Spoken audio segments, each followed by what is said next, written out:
Good afternoon, everyone, and welcome to the 6th instalment of the Dalton Expert Insight series to celebrate 20 years of the Dalton Nuclear Institute.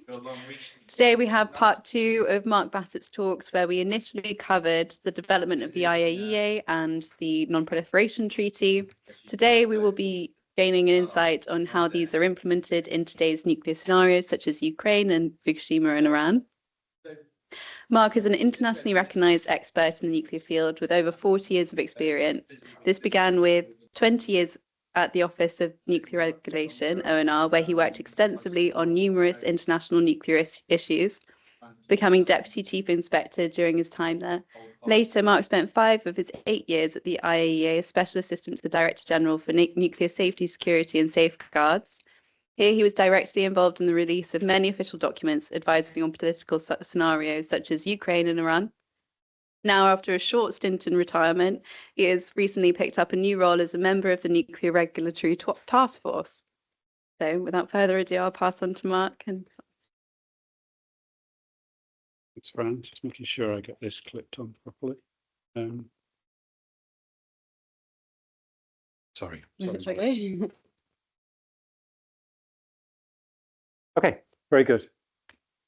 Okay, well, thank you, everyone. I'm looking forward to doing this talk. And thank you for coming in what is such a lovely day. You could be sat outside in the sun rather than in here. But it's good to see you all. Now, what I'm going to do today, and first of all, the talk I gave before was on the history of the Nuclear Non-Proliferation Treaty and the International Atomic Energy Agency. So I'm going to sort of assume that that's read, that you understand, you've seen that. If you haven't, don't worry, it'll still be okay, I think. But if you've got any uncertainties about those particular history, that I would recommend you go back to the video that's online. When I was first asked to do this, I felt there was I would need no way I can get all of this into one talk, so we were going to do 2. And part 2 was going to go into a little bit more detail in some of the things that I was talking about. However, in conversations I had with some people here and others, people wanted more about the now, the things that are happening now, case studies and things like that. So I've slightly rejigged thinking of what I was going to do, and now I've got a new title: Nuclear and Geopolitics, reflecting on dealing with hot topics at the IAEA. Before I talk about geopolitics, I'll talk about politics. It's interesting that actually energy and nuclear has never really been political with a big P in general elections and things like that in the UK. It's been around, but it's never really been an issue. It may be at the next one, net zero, all of that stuff. So people are becoming more aware of energy in a political context, and I think the power cuts in Spain and Portugal brought that home to people. But politics is a big issue in some of the countries. So this is not just about geopolitics as in relationships between other countries, but within countries themselves. In Germany, for example, that was a huge thing about nuclear a number of years ago. So as we go through this, you'll see some of this and how it plays out. And some people want to depoliticize nuclear, and I get that and I understand it. But in actual fact, it's really and it's very important to be clear on the technical aspects relevant to nuclear, but you cannot divorce it from the political, geopolitical or national politics and the environment within which nuclear works. And I hope I will be able to show that to you today. So I've got a few examples that I'm going to talk about today. So that was my introduction. I'm going to talk about Ukraine. I'll talk about the Fukushima Alps water release, Iran, and I will touch on AUKUS. For those of you who don't know what AUKUS is, it's the Australia, UK, US nuclear submarine deal, which was relevant to the work that I was doing. And then I will give you some final thoughts as to how all of this sort of fits together. So, Ukraine. Now, I don't have enough time to talk through. I could spend hours talking just on this subject. And I'm sure you know some of it, so I won't actually go through a lot, but I will talk about the overall timeline, the challenges, the technical aspects. So I will do technical things, and I'll talk about the politics, which was huge and continues to be huge in this topic. So let's have a look at Ukraine. Before the war, 50% of the electricity was nuclear in Ukraine. Well, one of the sites that I will talk about in some detail, Zaporizhzhia, itself the largest nuclear power plant in Europe, 25% of Ukraine's electricity. And let me mention two other things as well. This is the first time that plants like this been in the middle of a war, really being affected by a war. Now, there has been some examples in the past. There was in the Balkans War some time ago, there was a plant there, but it was peripheral. There were some concerns potentially about that. Armenia, Azerbaijan, more recently, there was some concerns about some of the rhetoric that was used there, but this is completely different, as I think that I will be able to demonstrate to you if you don't already know that. Now, there is some reference in international law about nuclear plant with regard to attacking it. So the Geneva Conventions, there's a section of the Geneva Conventions that's talk about you should not attack, in the terms, the nuclear electricity generating station. And there's some what's called soft law in various resolutions, UN resolutions. But it's interesting, it's not absolutely concrete, because there are all sorts of subtleties that I think will come out in the discussion that I had with you. So what I'll do first, now this is, as I say, this is incredibly complex, trying to put all the things that happen, but I want to give you a sense of a sort of timeline of some of these things. So 24th of February 2022, Russia's full-scale invasion of Ukraine. On that day, the Russians occupied Chernobyl, nuclear power plant and its exclusion zone. One thing I'll just add, it's got an O. Why has it got an O and not an E? O is the Ukrainian spelling. One of the things I had to make sure that I always use the Ukrainian spelling and pronunciation. That lasted a few weeks, as you can see, and I'll talk about some of the things that happened there. 3rd of March 2022, I will never, ever forget that night. Zaporizhzhia nuclear power plant was occupied by Russian troops and still is occupied by the Russians. Not only is it occupied, it's now effectively integrated into the Russian system through the Russian nuclear operator Rosatom. During the summer and autumn of 2022, there was significant shelling of Zaporizhzhia nuclear power plant. Both sides blaming each other. During 22 and 23, Zaporizhzhia lost total loss of power 8 times and had to rely on diesels 8 times. And then in the 6th of June 2023, Kakhovka Dam was destroyed, you may well recall that, which effectively meant the loss of the ultimate heat sink at Zaporizhzhia nuclear power plant. And then, just to bring it home that this thing is still happening, as late as 14th of February 2025, the Chernobyl dome was hit by a drone. So, headlines of the scope of what was happening in Ukraine. Now, so this is happening. There are operating nuclear power plants in Ukraine. What should the international community do? In particular, what should the IAEA do? Now, there was some early on that were saying, well, IAEA, you can do some analysis, maybe you can see what would happen if there was an accident, No. It was very clear very early on from my boss, the Director General Grossi, who'll come up a number of times in this talk, said no, the IAEA has got a really key role here. It is what their primary thing that everybody needs to be focusing on is to prevent a nuclear accident in Ukraine.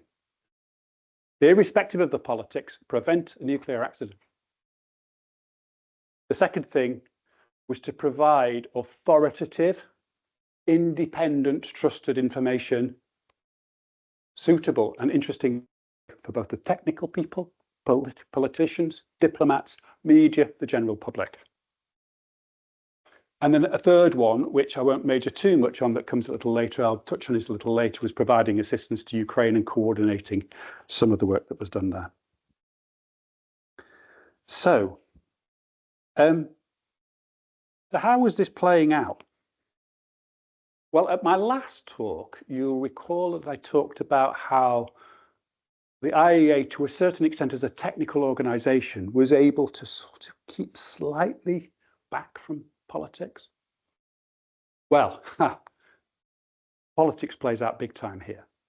But the interesting split is between what happens in the Board of Governors and what happens in the Secretariat. So in the Board of Governors, so Ukraine is a member, Russia is a permanent member, or is a member of the IAEA. Russia is a permanent member of the Board of Governors itself, the 35 member states. And did the politics affect the agency? Big time. You can imagine in the board, huge debates, condemnations, resolutions, and the like. I mentioned last time about the Vienna spirit. Well, I certainly came under a lot of pressure. But to a certain extent, what that allowed was for the Secretariat itself to keep it, to a certain extent, technical. Because the politics could play out elsewhere. Now, the Director General came under a lot of pressure and certain people criticising him for not being outright condemnatory of the Russian Federation. And that was a difficult line to play. There were certain people, Ukraine and others, that were wanting the DG to be much stronger in his language condemning the Russian Federation. However, I'll keep coming back to this. What was the agency's role in this? Number one, prevent a nuclear accident. And that was the focus that we had. So you've got these plans. What's the risk? What is it that needs to be done? And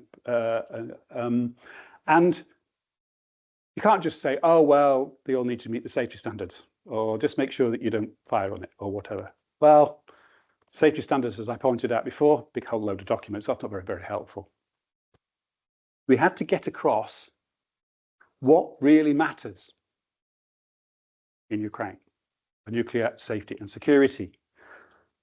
So, actually, fact, in the space of 2 days, we put together what was called the 7 indispensable pillars of nuclear safety and security in a war zone. Something I'm rather proud of, that we managed to do that within 2 days. Didn't have to go through any committees. I've sat on these committees. I know what they're like. So this is it. I won't go through this in a lot of detail. But what I will do is I'll touch on these because it will point out some of the real challenges there was in Ukraine. So these are the things that we as the agency said, of course it's not fully comprehensive, but actual fact, these have stood the test of time. We wrote them right at the beginning. They're still there. They're still the basis of what we report. And I think there's not one word has changed since these. Physical integrity. Of course, physical integrity is important, especially when I was talking about the shelling. You want to make sure that the physical integrity of the plant is secure. The safety and security systems and equipment.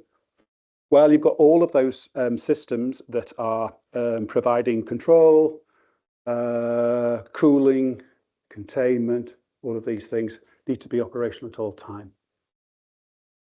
Number 3, operating staff.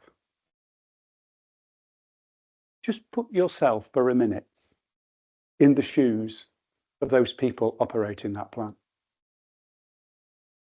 It's been invaded. First of all, there's a war around them. It's been invaded by a foreign power as they see it, that's taken over the plant. They live in the city very close by, where all their family is, which is also occupied.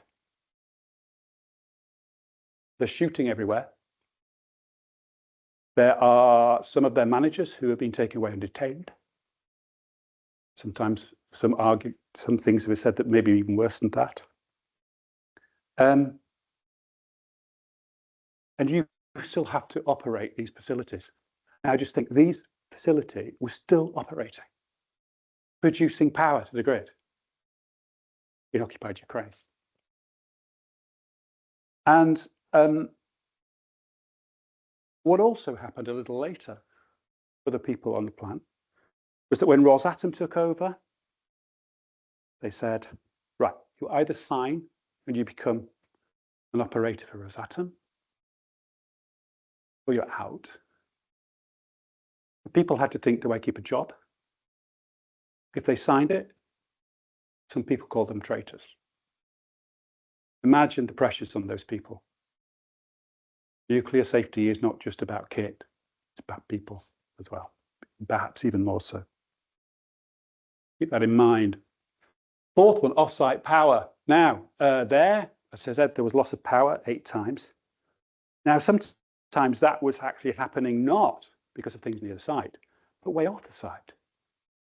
So some transformers in the middle of Ukrainian controlled territory being taken out, grid instability trips the power to the site. And by this time, the power, when the reactors were shut down, the power was coming from Ukrainian controlled territory, not from Russian controlled territory at Zaporizhzhia. The supply chain. Okay, so you had this power outage and relying on diesels. You got 10-day supply of diesels on the site. That's what the safety case says. But in a war, how do you replenish it? Where's the diesel going to come from? Is it going to come from the Ukrainian side, Russian side, whatever? And then there's all the kit that you need to do to make sure that you're being able to do appropriate maintenance, inspection, and the like of these facilities. Even after the shutdown, it's incredibly important to do that. Monitoring and radiation systems. Some of the radiation systems were knocked out. How do you know you've got a problem? Emergency preparedness and response. You get an accident, the on-site was controlled by Russians, the off-site center was controlled by the Ukrainians. How does that work? And communication. You need to be having reliable communication with everyone, the grid controllers, the regulators. So these were what we put together. These are the big things, and I've shown how important each of those things are. So the other thing that we were doing was providing daily updates of what was happening on the site. Right, I'll come to that in a minute. Kept me very, very busy. I was the editor of all of those updates that went on once a day, twice a day, whatever, trying to understand what was happening on all of the sites, making sure we were technically correct, making sure authoritative, and that incredible balance that we had to make about political statements and technical statements. 2022 was a very, very busy time for me. The key thing was where we were getting the information from. We're getting it from a range of sources, Ukrainian regulator, various other sources that we were getting it from, but we weren't on the site. So the Director General was adamant, had to get people on the site. Now imagine it. You're in the IAEA, someone comes up to you and said, do you fancy going into a war zone? Scientists and engineers who would have thought, what? Of course, it was all voluntary. It was astonishing. I never went because I was a Brit. There were issues about whether having a Brit on a Russian controlled site. But my colleagues, incredibly brave colleagues, who went there on the site. And on the 1st of September, 2022, finally got onto the Zaporizhzhia site. That's just a picture of what it was like. Armored cars. You're driving through Ukraine. You're with the Ukrainian military forces. You go through the grey zone. You get picked up by the Russian forces and onto the site, while the sound of firing is all around you. Imagine it. Incredible that the people at the agency were willing to come forward and do that. I mean, it was just astonishing. And I was in touch with those people when they were on the site and everything. And, you know, this was not easy for some of those people at times. So then on that first trip, there's a Director General and certain of my colleagues. You can see some damage that had been done from some of the shelling.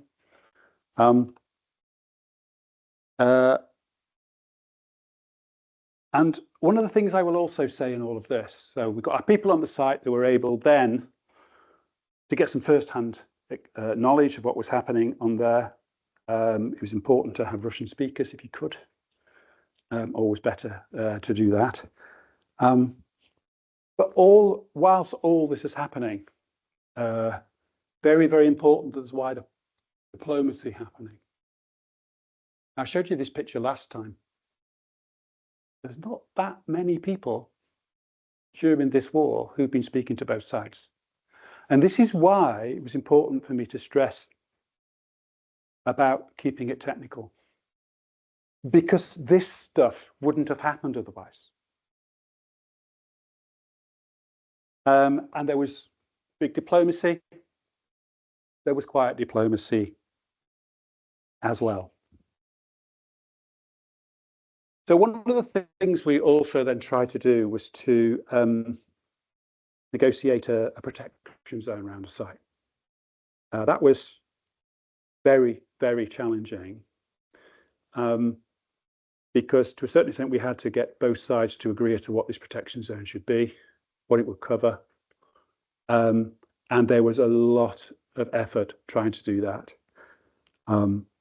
Concerns, the Russians wanted it very small, the Ukrainians wanted it very big. Ukrainians were always concerned about effectively by agreeing to this, it was a de facto recognition of Russian occupation of the site. They may want to take it back. So in the end, after many months, we couldn't, and this is where the agency, the people who were doing this negotiation, it's not the member states, it's the agency with the Russians and the Ukrainians. In the end, we not able to get a protection zone agreed, but my boss was not going to give up. Anything about him, he doesn't give up. So what we did is we got this. Concrete principles for protecting Zaporizhzhia nuclear power plant. There should be no attack of any kind from or against the plant, particular targeting, etc. Should not be used as storage and a base for heavy weapons. Off-site power to the plant should not be put at risk. And then all the strict structure systems and components to secure operation, protected from attacks or acts of sabotage. This was quite hard to get.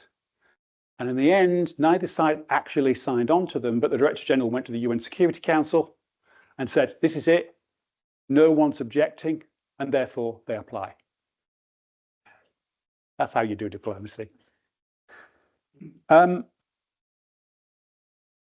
So this is where it's important to think. You keep it technical, but diplomacy is key in these sort of things. And I like to think that the agency made a huge difference by being able to do both of these things. Being trusted, authoritative, but at the same time knowing how to do the diplomacy. It is no coincidence that the boss of the agency is a diplomat because of stuff like this. I was the technical guy on the top floor, having to make sure I'm briefing the DG, and he's relying on me to make sure we got that right. And that was, you know, a hugely important thing and job for me to do.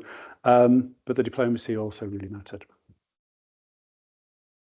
So Ukraine was operating for a while, but then after a few months was shut down. Interestingly, electricity consumption dropped in the war. You don't have the factories working or whatever.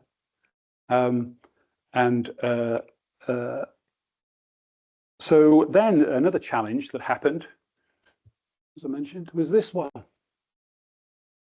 So the Kakhovka Dam, remember the Kakhovka Dam when it was destroyed? Now, this here is the plant. This here is a big cooling pond that's next to it. And here was the reservoir. It's gone. The ultimate heat sink, gone.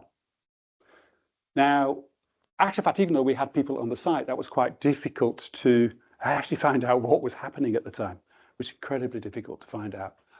Sometimes we thought there was some water, sometimes here, sometimes it didn't appear to be. But anyway, I won't go into the details of that. Now, the reactors were shut down by this time, and Russian operators were able to drill wells here to provide water, sufficient water. But imagine that challenge. So, Zaporizhzhia, this is all still happening. There are still discussions about that. The Russians still control it. The Russians are talking about, but all the power at this time is being, when it was generating, was going that way, north into Ukrainian controlled territory, and the power still to support the site is coming from the north. The Russians control the south, and they've been talking about perhaps bringing it back to power. Now, of course, the agency here will have a role to play in that, again, technical, diplomatic.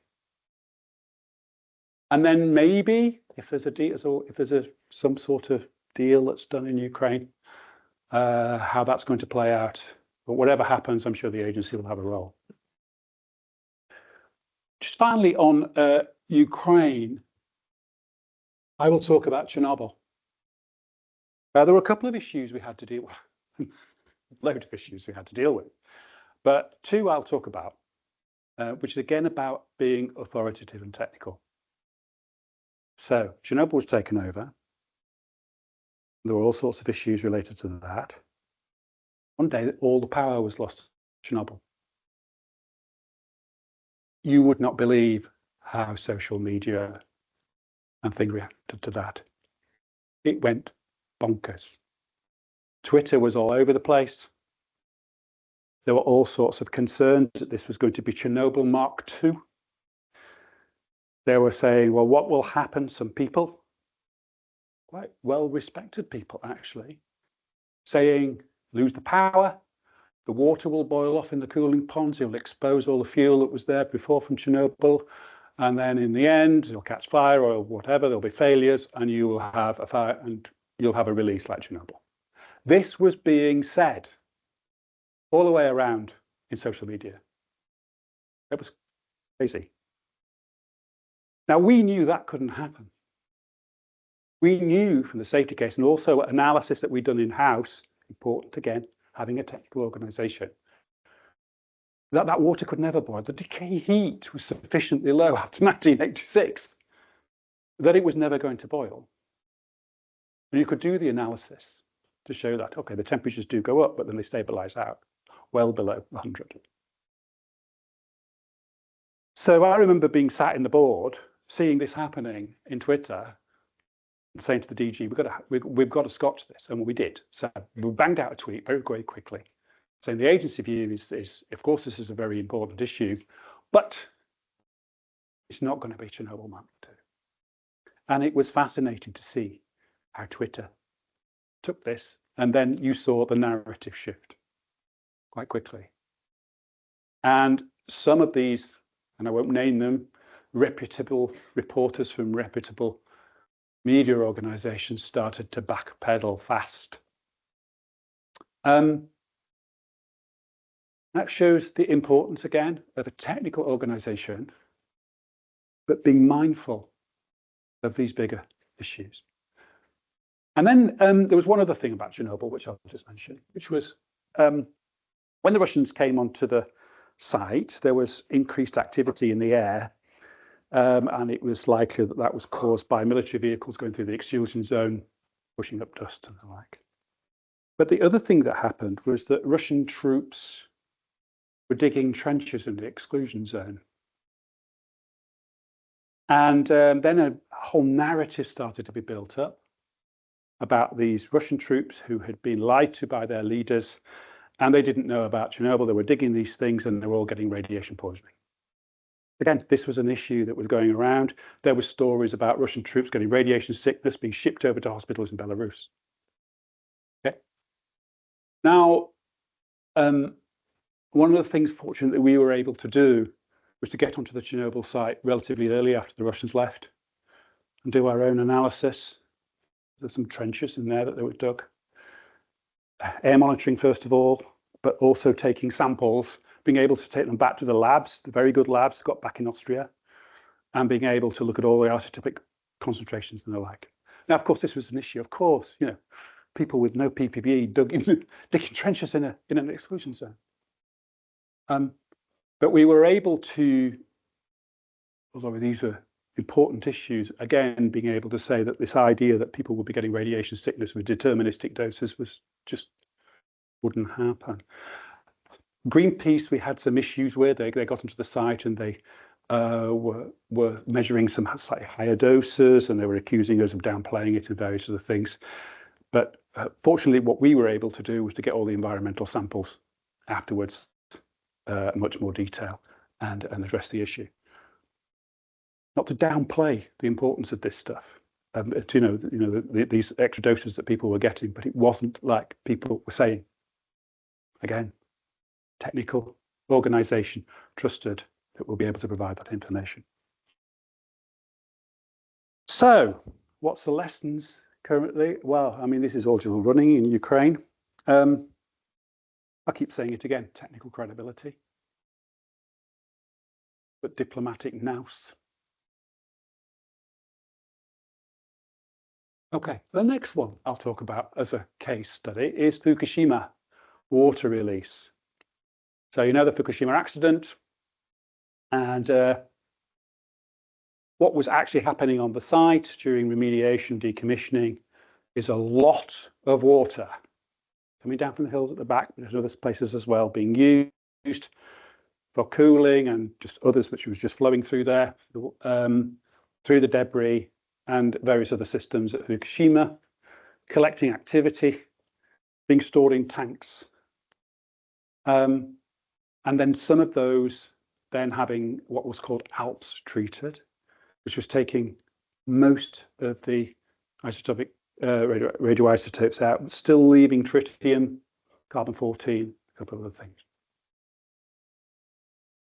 I did a back of the envelope calculation.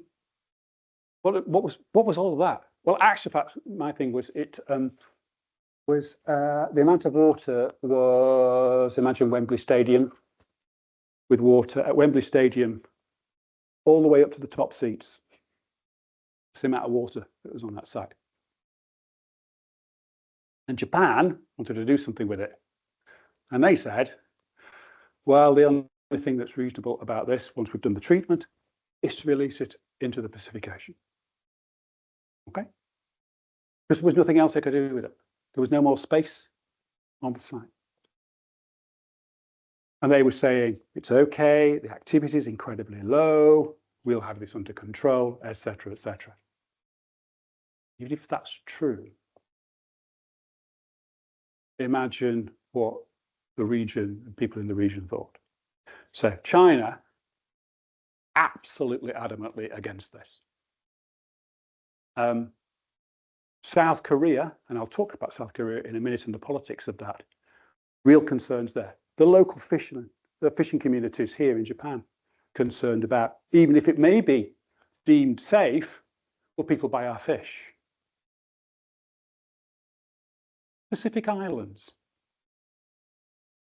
The Pacific Islanders have got a bad history when it comes to nuclear, of nuclear weapons testing, and they don't trust people to tell them everything's going to be okay. when they had nuclear weapons testing in their area by Western countries. And this was a Western allied country, in their view, pumping radioactive water into their pristine oceans. Put themselves in their shoes. Absolutely right. I can understand that. Absolutely understand that. So my boss went and had a conversation with the Prime Minister of Japan at the time, Abe. And from that conversation, it was clear that Japan recognized it couldn't do this on its own. It had the rights in law to do it, so-called national responsibility, but would it be able, and it was claiming that it would have these activity levels well below normal releases that you would see in any other facility around the world anyway. But they recognized there was no way they were going to be able to do that on their own. So an agreement was reached that the IAEA, not second guessing the regulator, let them do, the Japanese regulator do their thing, but to do separate independent analysis of this. And the agency put together an international team, both agency staff and international experts around the world, including in the region, using laboratories, taking the water, the fish, the seaweed, all of that, measuring it. Then those being taken to some other countries, into laboratory comparisons, and all of that. Even with that, it was hugely challenging. China's still adamantly against. Politics in South Korea, I'd say. An election's coming up. The political party in power sort of, it was not particularly happy with all of this, but was sort of willing to go along with the agency's independent role. The opposition beat them relentlessly on this. Massive demonstrations in South Korea. And the DG went there, massive demonstrations against him personally. Incredibly difficult. And in actual fact, I ended up being doing some stuff with the Koreans, managed to come to agreement with them. I was meeting them every single day, try and get something in place here. Now, eventually, we got these additional special measures with the Chinese, the Koreans, and others. And to a certain extent, the temperature has gone down a little bit on this issue. But if you go on the agency website, you will see online monitoring, actually online within a few minutes, measuring the activity of all the water that's going through this system. Again, technical, because what actually happened was the agency produced a comprehensive report of which the word that the impact would be, quote, negligible. Okay, technically, quote, is negligible.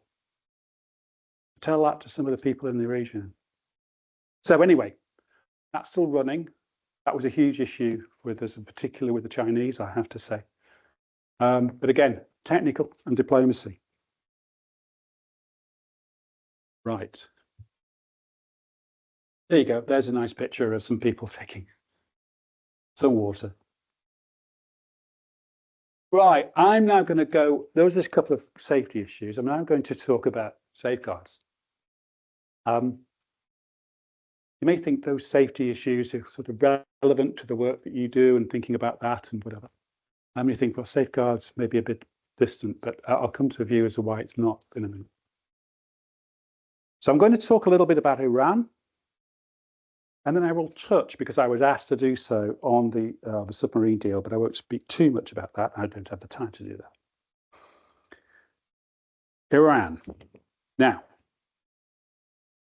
before I start on this, this is a very complex and hugely sensitive issue. There are current negotiations going on, but there's big things, you know, threats of military action, etc. You know the sort of things in the Middle East, right?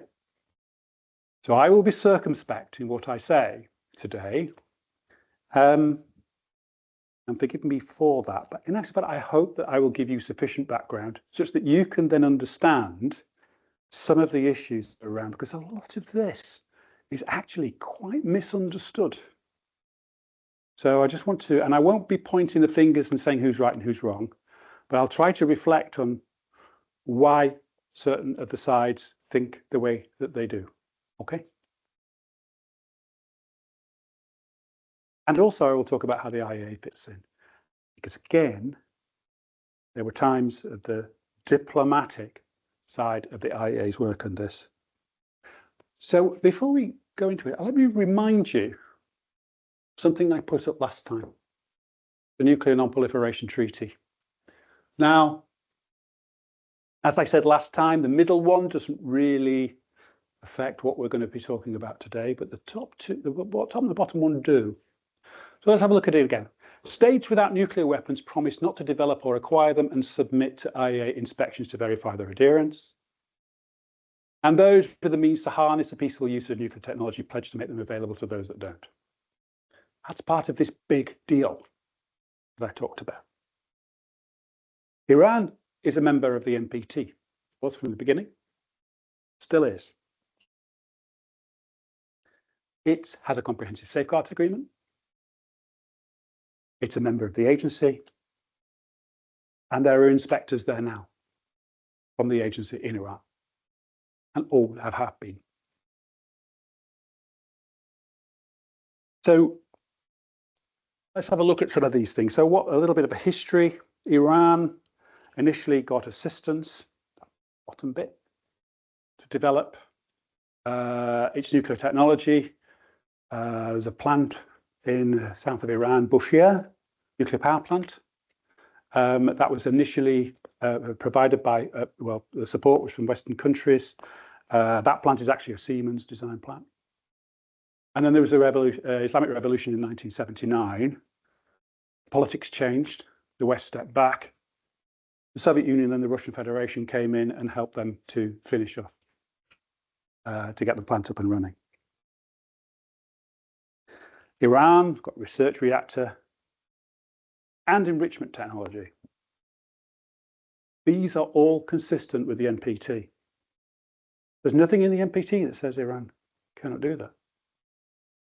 We talk about enrichment because it's obviously one of those things that's talked about. There are very good reasons why countries may want to have their own enrichment. Or they don't feel that they don't want to be in hock to a certain of the bigger powers that have enrichment technology. They may want to develop their own fuel, enrich their own fuel, and then so that gives them a sense of independence. And there's nothing wrong with that in the NPT. Also, there's nothing in the NPT that limits the level of enrichment. What it says, it should be for peaceful purposes, but it doesn't say, is there any limit? And Iran, and I'll talk about the limits that it went to, will always say, we're allowed to do this under the NPT. As long as, for peaceful purposes, there should be no restriction on the level of enrichment. And when you hear people like Arachi, who is the foreign minister, whatever, and he says, Iran needs to maintain its nuclear rights, that's what it means, okay? So then in the late 1990s, early 2000s, there was a discovery of some undeclared facilities in Iran outside of what they declared with the CSA, including where there was some enrichment that was being done in one part of an underground facility. There were various other aspects, and people were concerned that in actual fact, Iran had a nuclear weapons program contrary to the NPT. Now, and then there was various things, and sanctions started to be put in place, and all of that. Now, I'm not going to do the blow-by-blow account of what happened from the early 2000s to 2015. It would take forever. But in actual fact, what happened was a few things that led to the so-called nuclear deal, which is the Joint Comprehensive Plan of Action in 2015. A few political things. President Bush in the United States had been very anti-Iran. When Obama came in, he thought there were ways in which this could be addressed diplomatically. Iran elected a reformist government. There'd been a more hardline government, and in terms of hardline, as in concerns about the West, whereas President Rouhani was elected, who was looking to see whether they can get some sort of diplomatic solution to all of this. And the agency, in the meantime, had been looking at all of this and came up with a report to the board, which basically said, well, there may have been some evidence of a nuclear program in the past, but there's been no evidence of more recent, latest, perhaps as late as 2009, but maybe before then, but no evidence now. And the board then said, okay, well, what we will do is basically we'll not look at Iran's program anymore for the time being. That allowed the political space to do the Joint Comprehensive Plan of Action. Now, it's a very complex, that's a picture of Natanz, actually, which is actually under the CSA. And that are the people who signed the Joint Comprehensive Plan of Action in 2015. Now, what it was it was the P5, talked about the P5 before, the nuclear weapon states, P5 plus one. There was also Germany, and also the European Union, and then Iran. And they signed that back end of 2015. So what was that deal? Well, I've just thrown together a few things here. It's a very complex, hugely complex deal. But I'll point out a few things. Iran agreed to eliminate its stockpile of medium-enriched uranium. It cut its stockpile of low-enriched uranium by 98% and reduced the number of gas centrifuges that it had, and also said that it would only have the first generation. It would have some experimental ones of the better centrifuges, but only one of each. They agreed to enrich only up to 3.67%. They wouldn't build any heavy water facilities. Not written on there, they'd actually redesign their research reactor so it couldn't produce plutonium. And they would do some other things in some of these other facilities to reduce proliferation risk. And would give IAEA, the IAEA would then given extra powers under a UN Security Council resolution to go in, verify and monitor, including some facilities and activities that were not covered by the CSA. For example, things like cameras in facilities which are used to manufacture components for centrifuges, for example. There was a provisional application of additional protocol, which I mentioned last time. And what then happened is the lifting of sanctions for Iran.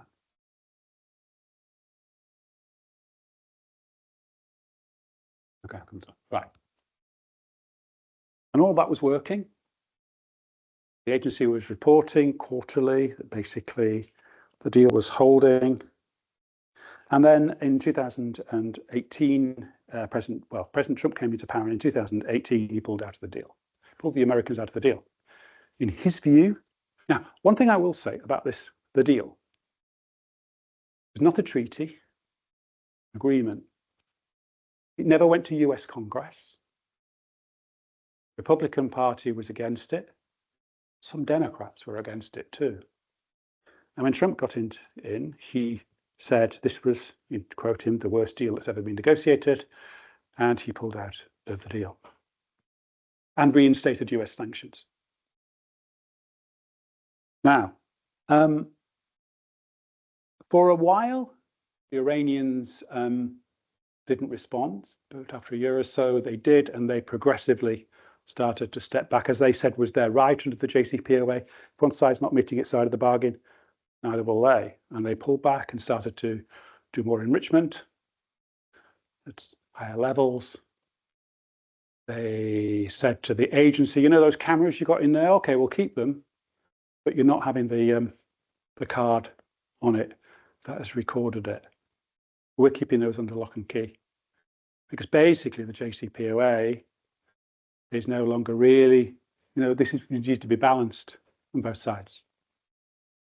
And there were various other things that were then restrictions on the agency.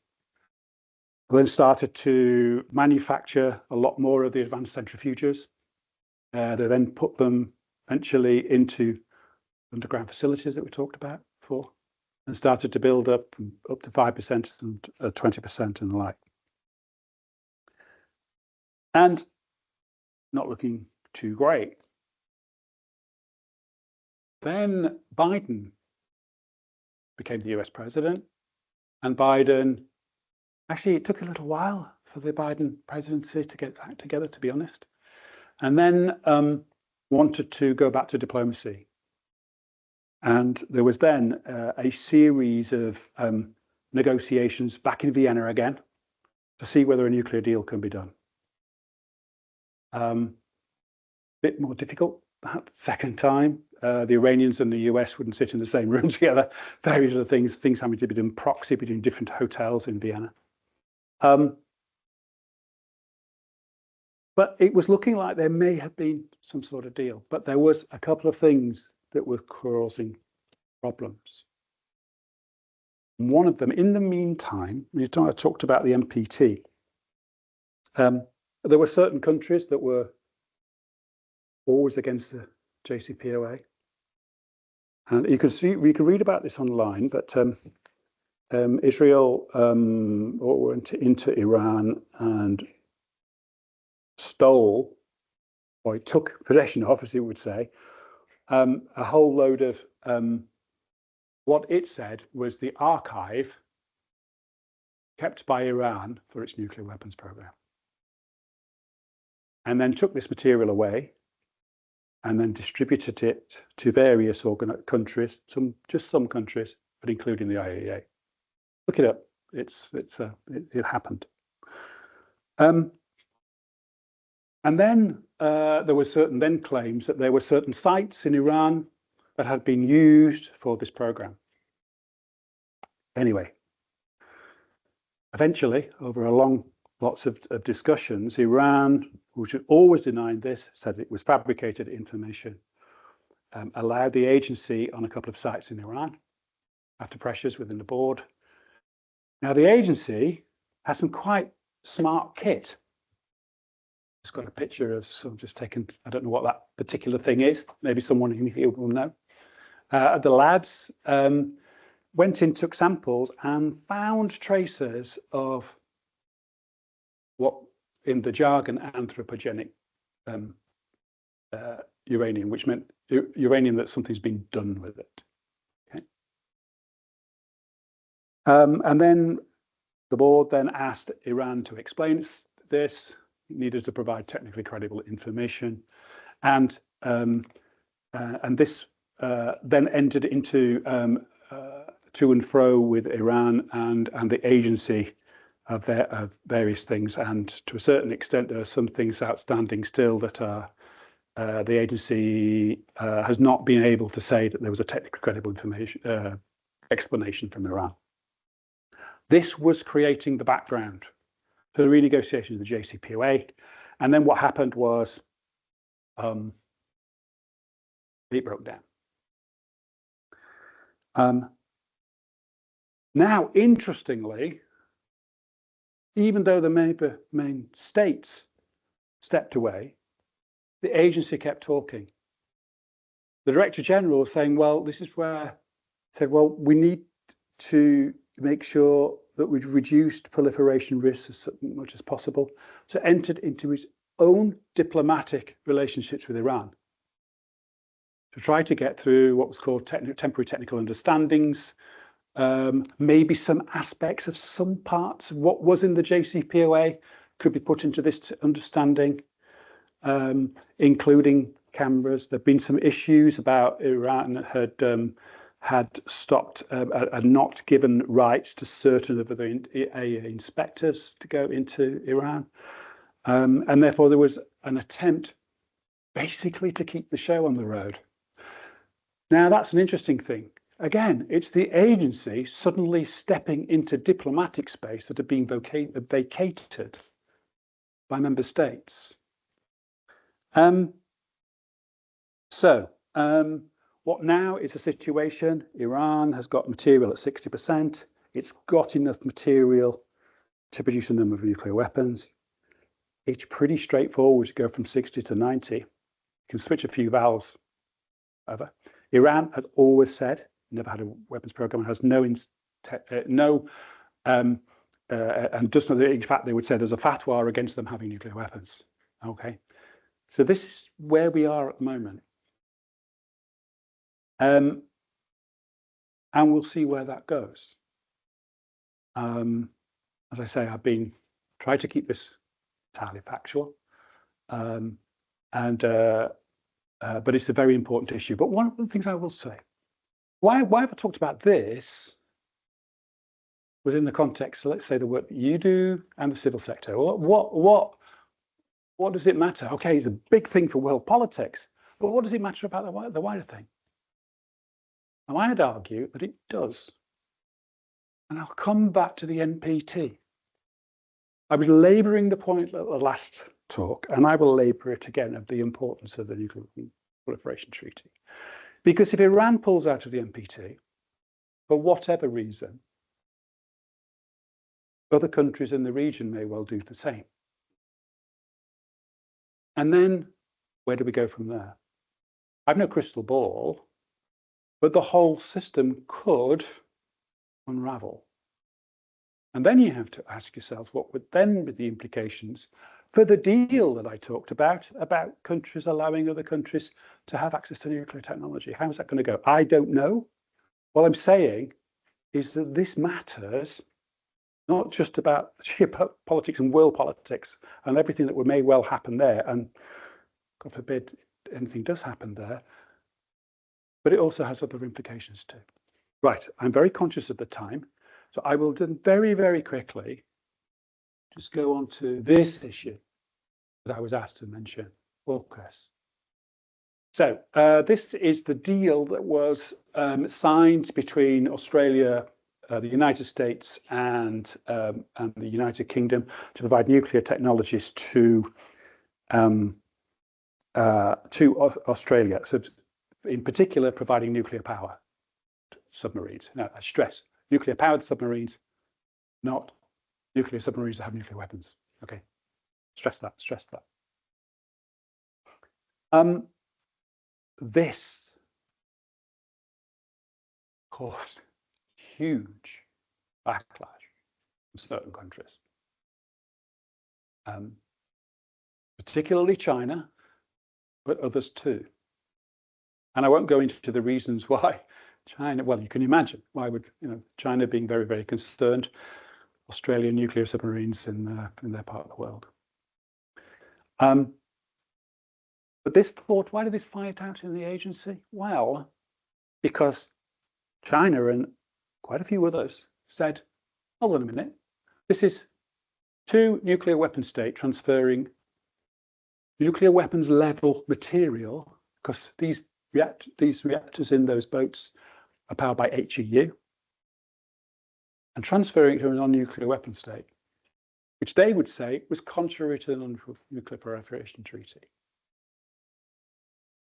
Those states and others were saying, well, no, it's not, because in actual fact, if you look at the Comprehensive Safeguards Agreement, and this was sort of envisaged in the CSA, there's an article in there that allows material to be taken out of safeguards under special arrangements. And there was legal opinion here, there, and everywhere. And the reason why this is a big issue, you can imagine the politics of this. And it did create some really, really difficult times within the agency. And also, to a certain extent, a pressure on, you remember I talked about the politics of the Secretariat can, to a certain extent, divorce itself a little bit from the politics, because the Comprehensive Safeguards Agreement is a bilateral agreement between the agency and that member state, and all of that is safeguards confidential, deliberately done to keep this all out of politics.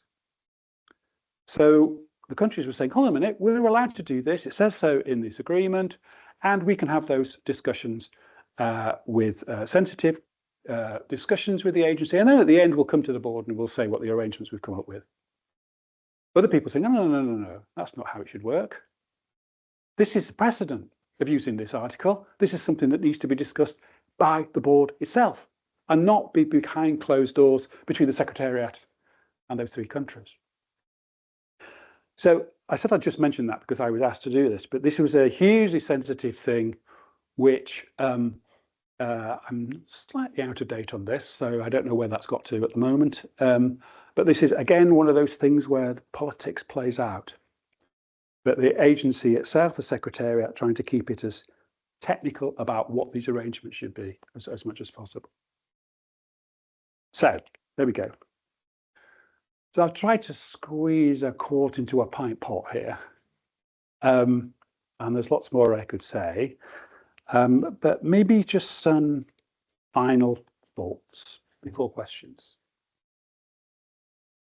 So I think hopefully I've demonstrated to you the relationship between nuclear issues and geopolitics is hugely varied and complex. But it's very important to focus on the technical. This is one of the key things that the agency can do. But it's vital to understand the diplomatic and political context within which all of this works. And I think I've demonstrated to you that the agency, even though it's a technical organization, actually is an active player in the diplomacy as well, and has to be. Last talk, I said to you about the history and the importance of the MPT. Maybe you thought I overplayed its importance. I hope now maybe you'll see why I took the view that I did. And I would finally just say, in these turbulent times we live in, and who knows how world politics is going to go, could quite be a transformational period that we're going through. In a period like this where international organizations under pressure and all of that stuff, I hope I've also shown to you how vital, even more so at times like this, of the MPT and the role of the IAEA. Thank you.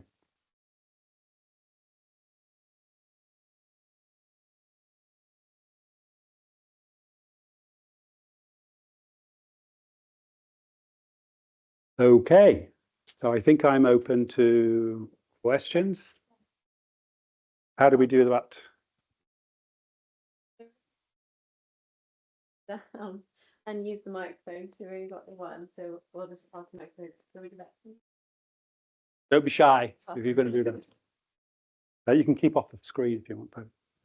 Do we? Is it this one? Yeah, this one. Okay, there we go. Thank you for the interesting talk. Could I just ask you to comment on how you applied the 7 pillars? Yeah. There are obvious, well, it appears that things like the event at the Zaporizhia plant with the dam contravened them. Yes. What did you do then, having got the pillars and the contravention had happened? I think the pillars are not sort of law. I think I said last time, there's no actual legal status to all of this, right? What we did with the pillars was to try to put together in a succinct way what is implicit in all of the safety standards, which I think in the last talk I said were not legally binding, but also both in what they are technically, but also a way of communicating what matters. So to say that contravene, I think one of the difficulties is, yes, it certainly in effect was not meeting by any stretch the 7 pillars or the safety standards. But it was a way to be able to explain to people why this was important. Okay, so it's a slightly fuzzy answer, I know, but it's not really strictly legal.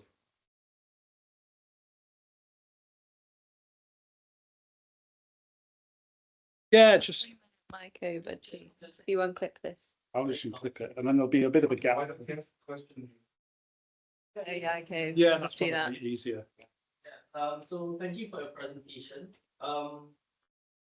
With all that's been discussed or what you've presented, in your opinion, what are the impacts or like the repercussions? What does it mean for newcomer countries? For newcomer countries into nuclear. Yeah. So well, I'll just quickly Right, repeat please, you say. So in your opinion, what is the impact for new countries coming into the nuclear scene. Yes.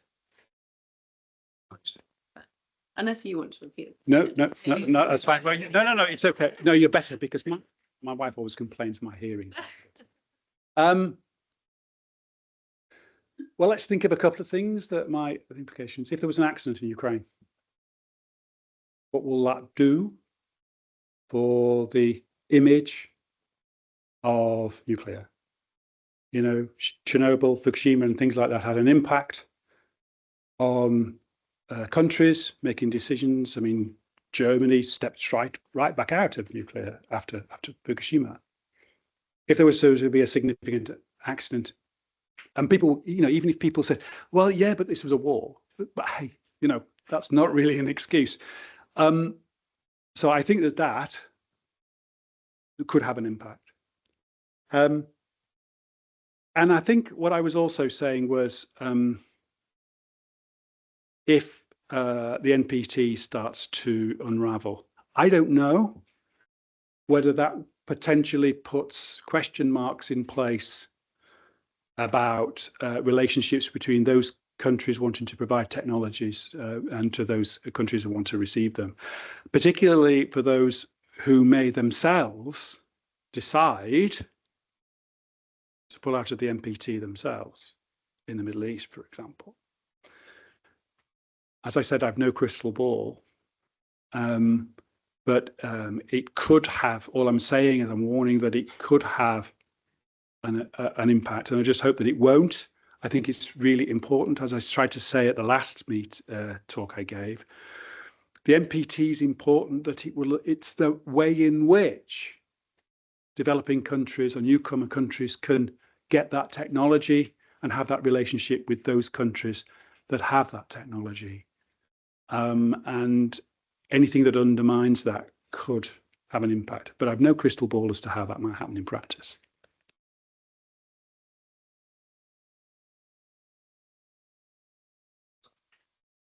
So how much does your agency have to say in like nuclear waste disposal? Because I was reading up on Sarah Wheeler's journey around the Arctic, and when Russia desized the Red Sea, sea fleet, the Arctic Sea. Yep. It was somewhere east of Archangel, and because of all the pollution from there, a lot of the indigenous peoples like the Chukchi and the Inuit, they seem to suffer quite a lot. How much do you have a say in where these things get polished and how they get done? Right.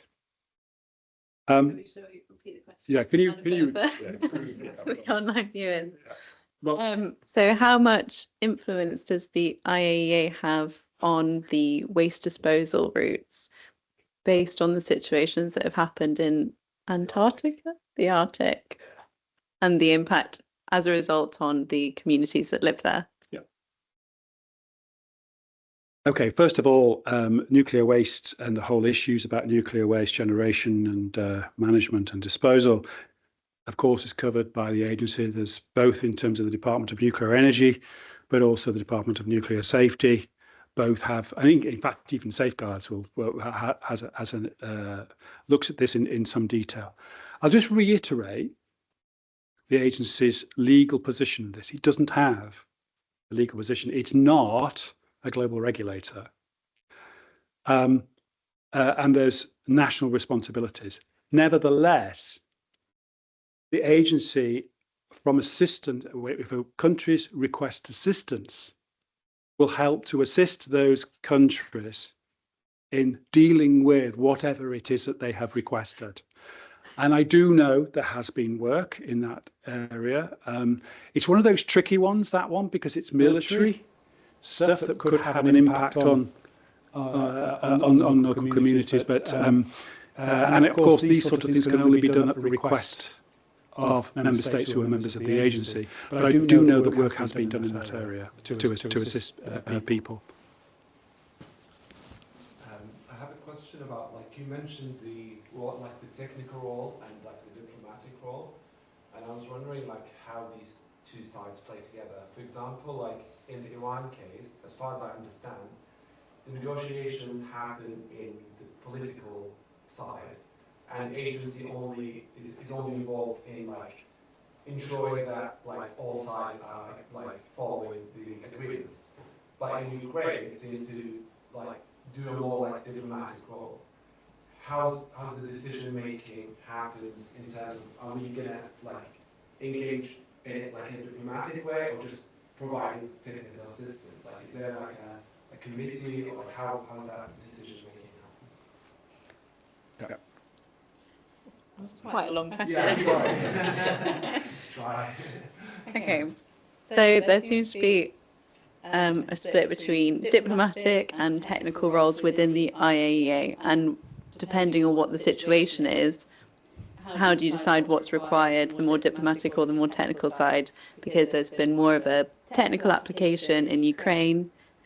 No, diplomatic application in Ukraine and more technical in the Iraq. Okay.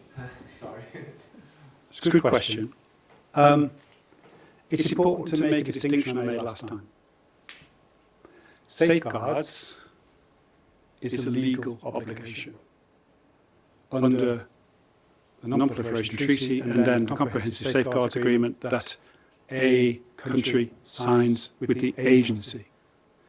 So in that respect, the agency is like a quasi-regulator, and I use that loosely, but the thing is that this is a legal arrangement between the country. So in case of Iran, now in terms of the CSA and all of those things I was talking about, CSA, that's a legal arrangement between them. The JCPOA, the agency was requested by the UN Security Council to do various things, okay, to support the deal. Right?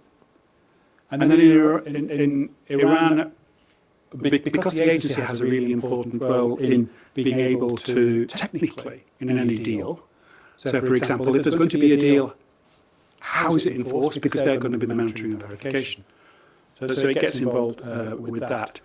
But then, as I said, there were times when the Director General decided that he needed to step into diplomatic space. Right. There's no committee that decides this sort of stuff. This is why you've got experienced diplomats at the top of the organisation, which is one of the points I made. Ukraine, the agency has no legal role. Nuclear safety is a national responsibility. But these were extraordinary times, of which the agency argued that it had to play an active role, of which was supported by the member states in the board, that it should have this active role. So I think it's horses for courses, but it's very much has to be thought of in what is the legal responsibilities and what are not. I think it was Adrian next. Yeah. Yes, thanks, Mark. Really interesting talk. I wanted to talk about, or ask you a question about the Iran situation again. You mentioned some undeclared facilities. Yes. What's the IAEA's role in that situation? Are you just there to regulate and inspect the facilities that are put in front of you, or is the role also that of a detective to go and unearth and find where these other potential facilities might be? And if so, how's that done in practice? Yeah. Okay. One of the things go on.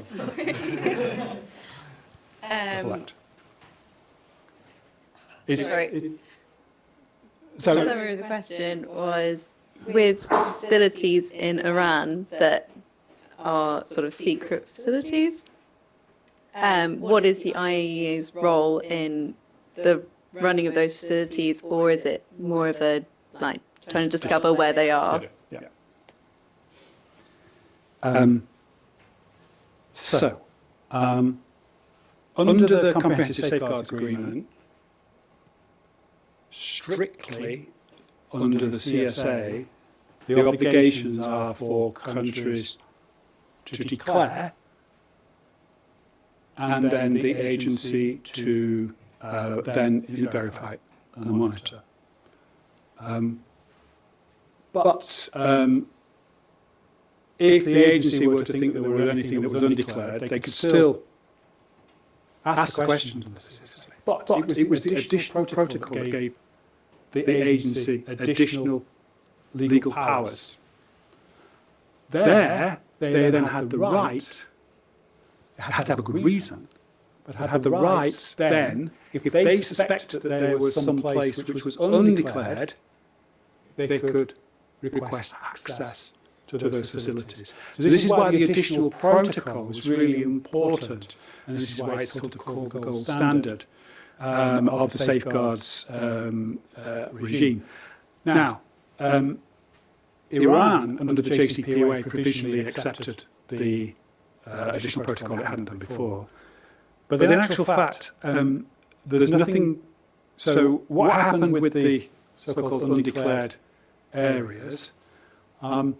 Because Iran at that stage was not implementing the additional protocol, it had then to get access had to be diplomatic. It had to be diplomatic pressure that happened in the board, and then finally, and there was certain countries that were more friendly to Iran, who were advising Iran maybe this is a good thing to do, who then Iran invited the agency in.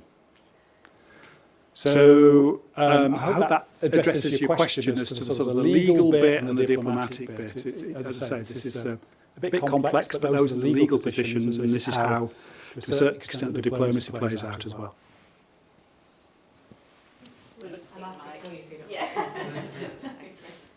Thanks, Mark, for a really interesting talk. So it was really interesting to hear about Iran and how the IAEA is involved in if they're developing weapons and things like that. But as far as I've understood as part of the NPT, and this is just from your talk, so forgive me if I've made a mistake, that existing countries that already have nuclear weapons have an obligation to go towards disarmament. Yeah. What is the IAEA's involvement with when the UK, for example, last year said they're going to be renewing their nuclear weapons? What's the IAEA involvement with things like that? The question, the short answer is none. As at the last talk, I spoke about the three pillars, and the three pillars are important for the deal. The agency is intimately sort of involved in two of them. It has no role in the other. All of that happens elsewhere within the UN system. And the agency makes sure that it doesn't get involved in that side of things. Of course, it colours things. So there are some countries who think that in the NPT, the P5 countries have not met their side of the bargain. Just another viewpoint. And this is why there's been some other things that has happened about another convention that's been put together through the UN system about the abolition of nuclear weapons, which is those countries that feel that there needed to be something else in addition to the NPT to drive that. Now, of course, the nuclear weapon state and some of those countries, which, for want of a better term, are under the umbrella of the protection of the nuclear weapon states, are not signatories of that convention, but there's a large number of countries that have actually signed it. But that's nothing to do with the agency.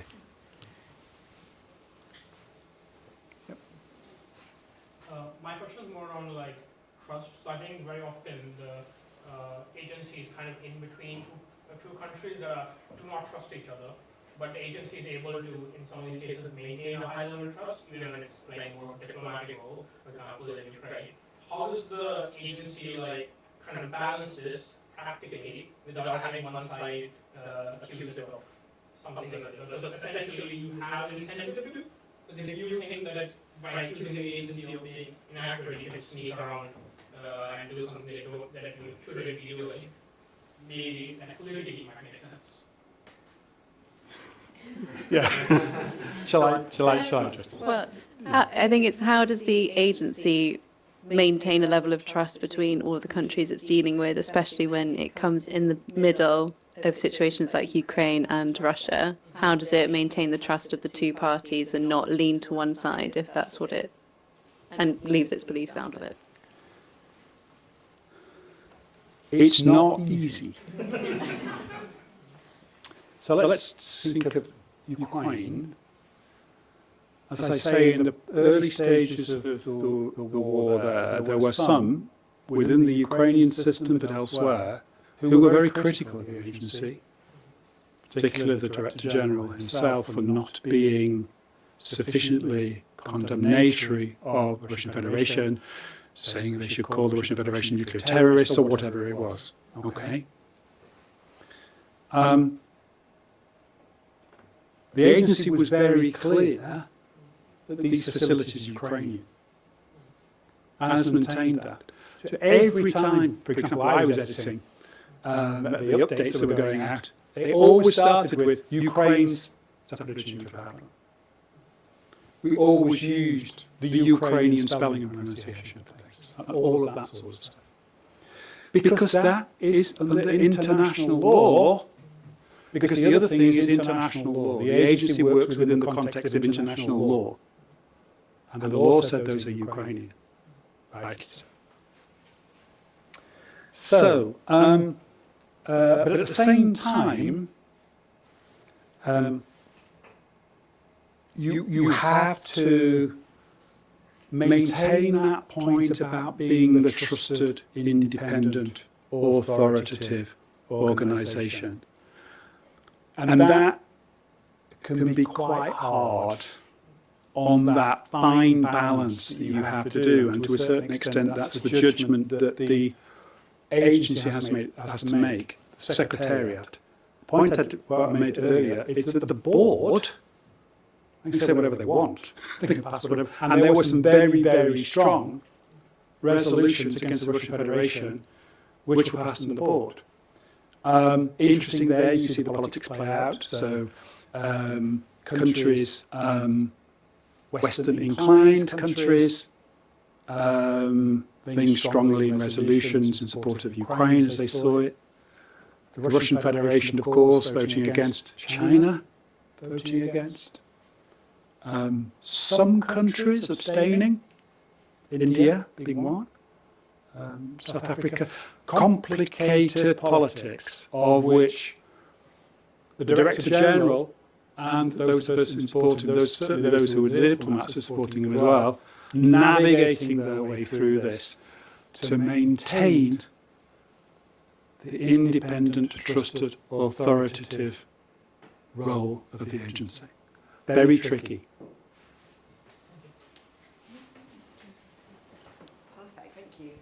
So we've got a question online, which is, can the IAEA influence how much or indeed how little support is given to a signatory of the NPT who may be reasonably suspected to withdraw from the NPT in the future?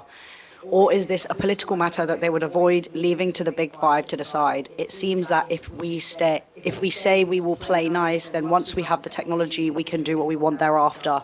And once withdrawn, are we not bound from sharing to openly hostile states who are also not signed onto the NPT? Crikey, that's a complicated question. I'm not quite sure where that person's coming from, but let me try to think what that might mean. So, if a country withdraws from the NPT, de facto it withdraws from the Comprehensive Safeguards Agreement,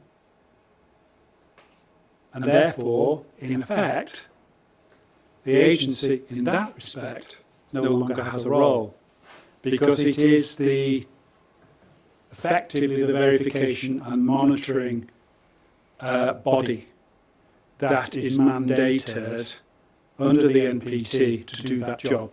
If a country pulls out, then it has no role. Let me give the example of North Korea. North Korea pulled out of the NPT. It expelled inspectors. The agency has no role in North Korea. However, because the board says that the North Korean issue should remain on the table in the diplomatic jargon, seized of the matter, the agency reports on North Korea to the board. every year, and also in the DG's board statement every time, about what it thinks is happening through all sorts of different ways in which you can get that information. And there the agency still has a role of being the eyes and ears of the international community, even when a country has stepped away from the NPT. So North Korea is a good example. It's in fact the only example of a country being pulling out of the NPT. How that would play out with other countries at the time, we would have to see. I mean, to a certain extent, it will be for the Board of Governors to decide what the Secretariat needs to do under those circumstances.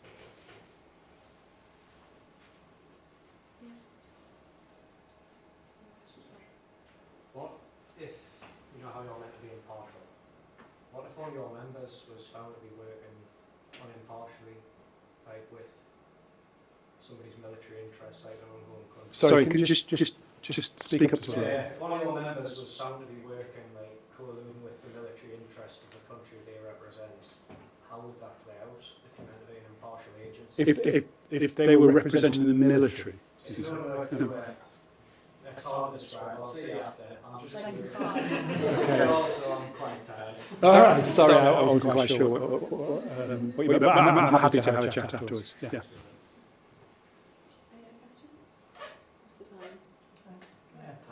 Okay. Sorry, it's a very small question.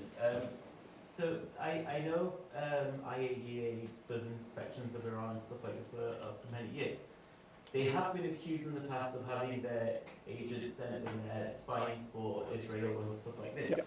What does IAEA do in situations like that? This is related to the question that was basically asked. Is that what you were implying? Okay. All right. So yeah. So there have been situations in Iran where they've accused the IAEA inspectors of spying for countries like Israel. How does the IAEA react to those situations, and what does it do about it? Okay. The first thing is, all of the inspectors that work for the IAEA are international civil servants. They sign something that says they are an international civil servant, and they do not take instructions from the member state that they come from. That's, first of all, hugely important as a principle. The second thing is a country that is subject to inspection does have the right to say they don't want a certain person to be on the team for inspection if they have their own suspicions that person is actually, let's say, for want of a better term, spying for somebody else. Okay. So they have the right to do that. And in actual fact, if you were to take Iran, there are no Brits or Americans in the Iran team that's actually on site. Of course, they are back in Vienna, but they have the perfect right to say there are certain ones they don't want. What happened more recently with Iran is that then they subsequently withdrew their agreement to some other countries that were European Union countries. And what they said was some of the condemnatory things that have come from the European Union, and therefore what they did was they said, we don't want these people, again, within their rights. But that became quite an issue between Iran and the agency, because the agency is maintaining the position that the politics that are played out in the board on a resolution that happens to be from some member states that are critical of them shouldn't be playing out on the choice of the inspectors who go there. So that's a sort of complicated answer, but I hope that addresses the point that I was. Thank you very much, Mark, for providing your insight on this topic. It's been really, really interesting, and you've done an excellent job of managing to cram so much information into such a short period of time. We do have the next instalment of the Dalton Expert Insight series advertised on the screen. But for now, thank you so much, Mark.